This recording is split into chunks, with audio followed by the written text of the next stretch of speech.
What the f-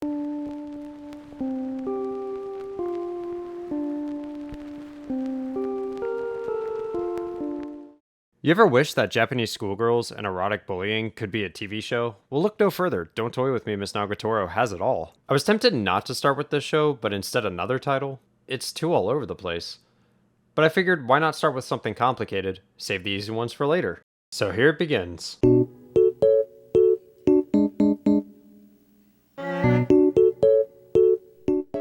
The intro is great. It really conveys what the tone of the show is going to be like just through the soundtrack alone. With the addition of the animations on top of the already great soundtrack, it really got the message across of what to expect. If you're wanting to add the song to your Wii playlist, it's Easy Love by Yurisaka Sumire. I'll be sure to leave a link in the description below. ほらほらほらほら、そうなりますよね。今みたいな反応ですよね。ねえ。 Throughout the show, there's some really memorable soundtracks, exceedingly fitting to the setting and characters alone. The scene where Nagatoro is picking on the main character, that hard, punchy electric music, was what tied a lot of those scenes together, showing how brutal the character could be at times. But as the show progressed, those soundtracks became few and far between. It's disappointing because they really only appear in the first few episodes before they sound like a lot of other reusable titles. But what about the outro?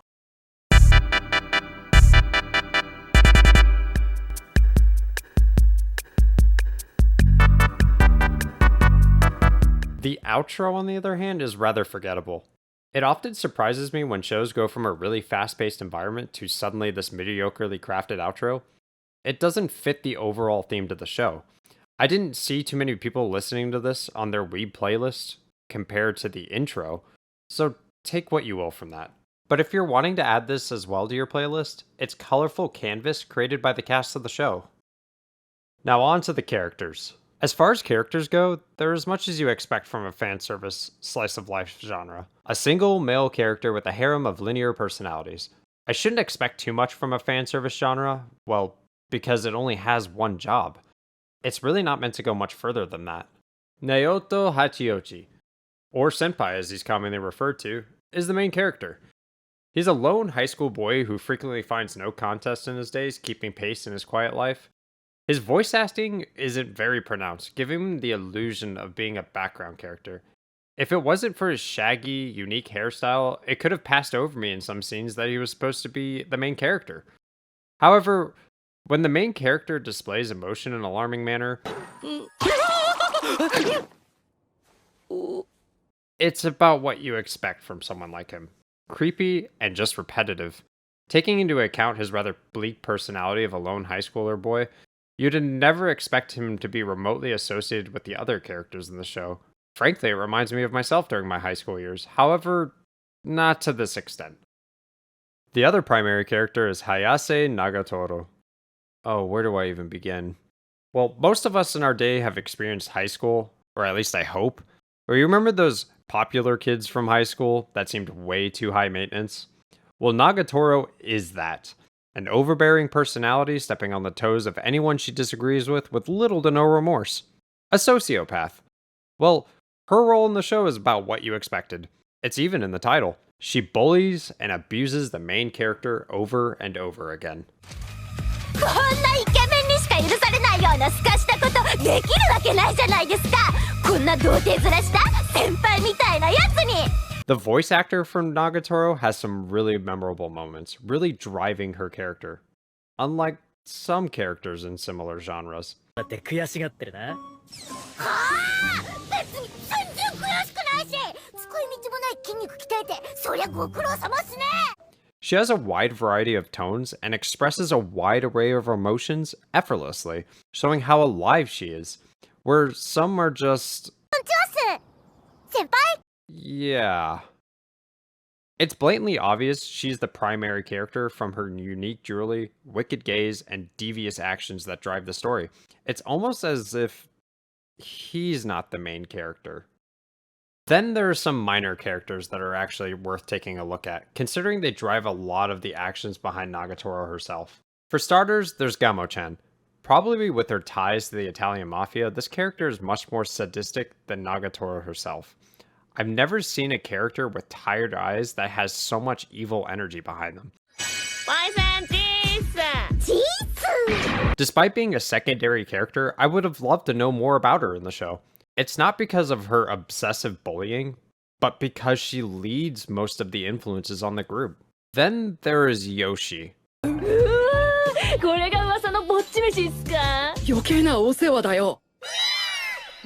Yoshi is Gamo-chan's underling, clearly learning from her twisted behaviors and testing them out on the main character frequently. It's like the relationship between Master and Padawan. It's really strange. Then finally, Sakura.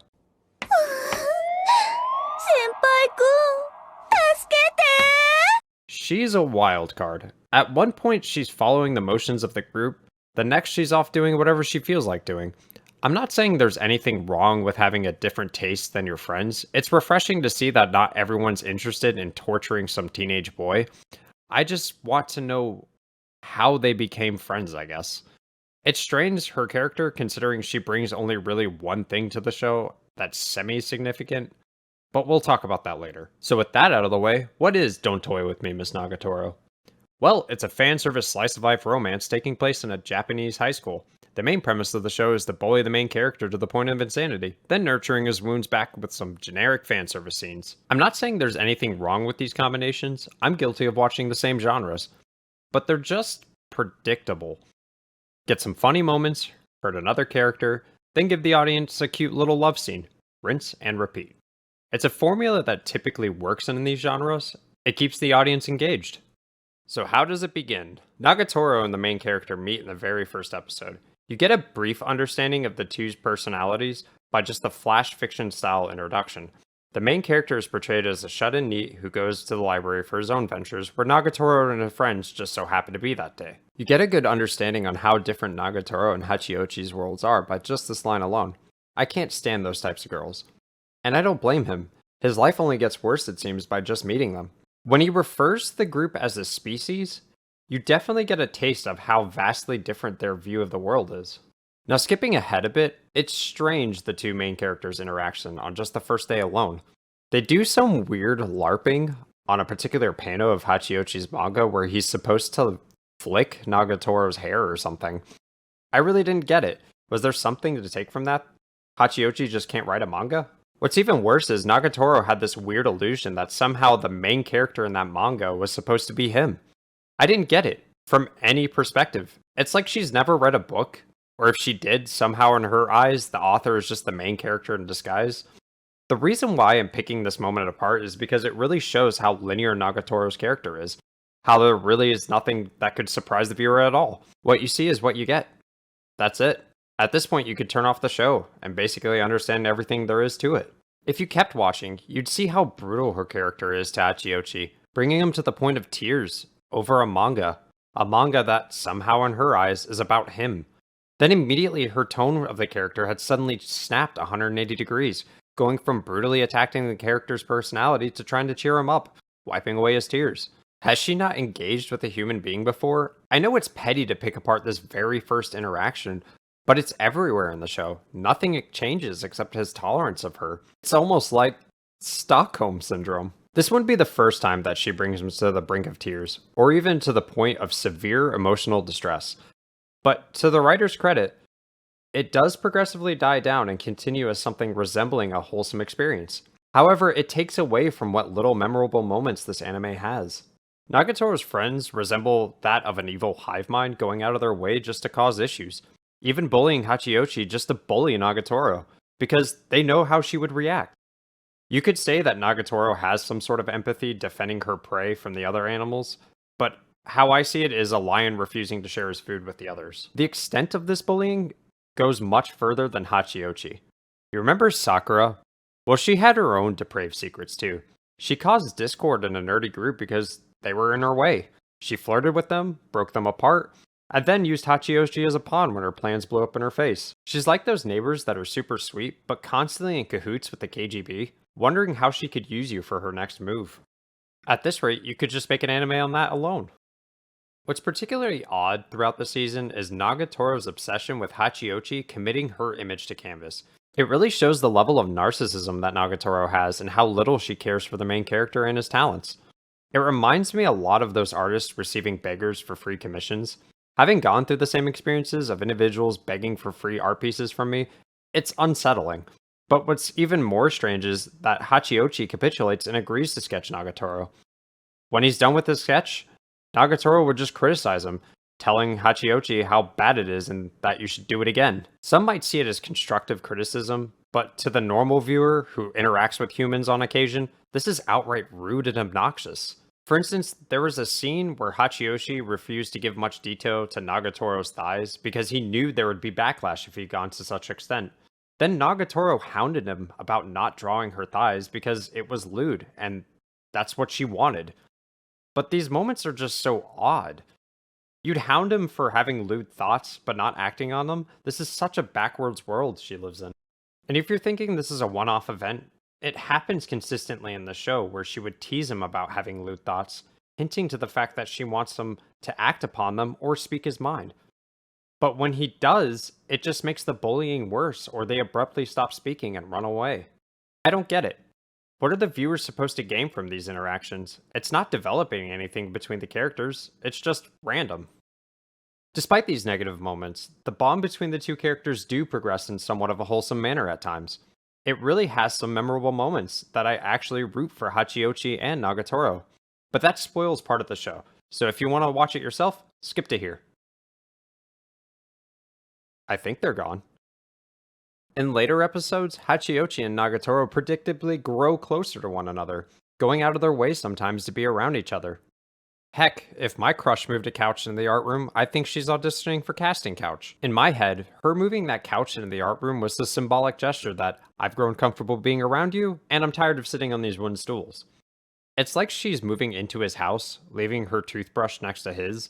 Despite the author probably not meaning for that to be his intended direction, that's what we can get from it. Then the scene where it rains, so Nagatoro invites Hachioshi over just to wait it out and play some games together, was absurdly sweet. It was like they were bonding for once. But it's always ruined by something, right? Well, the president of the art club makes her grand entrance. She's what I expect from this show, just based on her appearance. She returns to the art club bringing some bad news to Hachiochi. I see you're too irresponsible, it's time to shut it down. After hearing Hachiochi receive the ass chewing of his life, Nagatoro confronts the president, eventually leading to a showdown at the school fair. It's refreshing to see Nagatoro care for someone other than herself. At this point, this is where you get to see Hachiochi's love interest. That's right, love interest. It's no longer Stockholm Syndrome, it's the next level, love. It was quite impressive how far Nagatoro and her friends went out of their way just to help Hachiochi, helping plan, craft, and draw interest of the crowds. It was actually a memorable scene that was rather cute. But this show has a trend of going wrong in the weirdest ways. Well, how they won was really strange. Just like Nagatoro, the president had this weird sense of narcissism, painting herself nude, then placing it on display. I just don't get why the author thought, yeah, this is a great idea. The student council, apparently with more say than the president of the United States, shut down the president of the art club, swiftly forcing her to lose that competition. But what's even more strange is gamo-chan and her friends forcing her to wear a bunny outfit. Who has those just lying around? An issue I have with the scene is that the victory came way too easy. There was a bit of tension, if you call it that, yet it was super lackluster. If you weren't terribly invested in the show, the viewer would have known that everything would have worked out regardless. There was a bit of tension, but it was so effortlessly removed that it was almost a waste to add this segment into the anime. The only thing to take away from that segment was that Hachiochi loves Nagatoro. Everything else in that scene really didn't matter.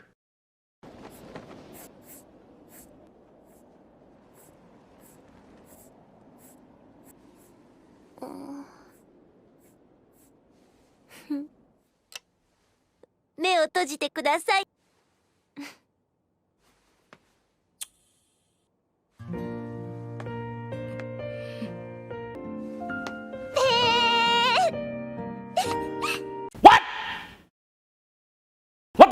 Are you shitting me? We waited an entire season just for this? A kiss on the cheek? Was it even a kiss? What was I supposed to take from that? At least she didn't bully him, I guess, but predictably she just runs away. Well, after all was said and done, and the season winding down, I was disappointed. Disappointed that I had to wait now for a second season. Looking past the anime's shortcomings, it really showed me how attached I was to the characters as a whole, the whole premise of the show, and how frustratingly cute it was. It was to the point where I didn't want to wait for the second season and instead read the manga. While reading it, it was a vastly different experience. The emotion, characters, interactions, everything. I could say I was happier reading the manga than watching the anime. That's when it hit me. I wasn't annoyed with Nagatoro. I wasn't as frustrated as I thought I was about the theme of the show. The author was very specific about the feelings he conveyed to his viewers. The animation, the voice actors, everything was beautifully crafted to create this tragedy that goes right. Every time I was reading Nagatoro's lines in the manga, I could just hear that wicked laugh, or those teasing tones and the shaky voice of Hachiochi. The anime took me on a journey, not giving me what I wanted to see, but invoking a mindset that all the other viewers must have been feeling. It would give me subtle hints that there's something more meaningful just around the corner, keep me engaged despite being ruined by Nagatoro's sadistic ways. Just like Nagatoro, the viewer wasn't ready for those meaningful moments yet. We were far too immature to understand the orchestra the author crafted for us. Goodness, what a frustrating journey that was. Would I recommend this anime to friends? Absolutely. If a slice of life and sick sadistic humor is what they like, then sure, why not? Would I recommend this to someone who's timid about watching anime? Maybe. I wouldn't recommend it because it is a bit of a risk, and I wouldn't want to steer them away from watching another show. Do you think it would receive a second season? As of this recording, it's been confirmed, but with no release date set. Would I watch it again? Absolutely. I'd love to rewatch the first season just before the second one releases. Well, where can I watch it? If you want to watch it on your own, Crunchyroll has it. Oh, what a ride. The next anime I'm going to cover is about a family on a farm with a disappointing second season. I hope to see you there. ほら頑張れ頑張れ先輩頑張れ頑張れ先輩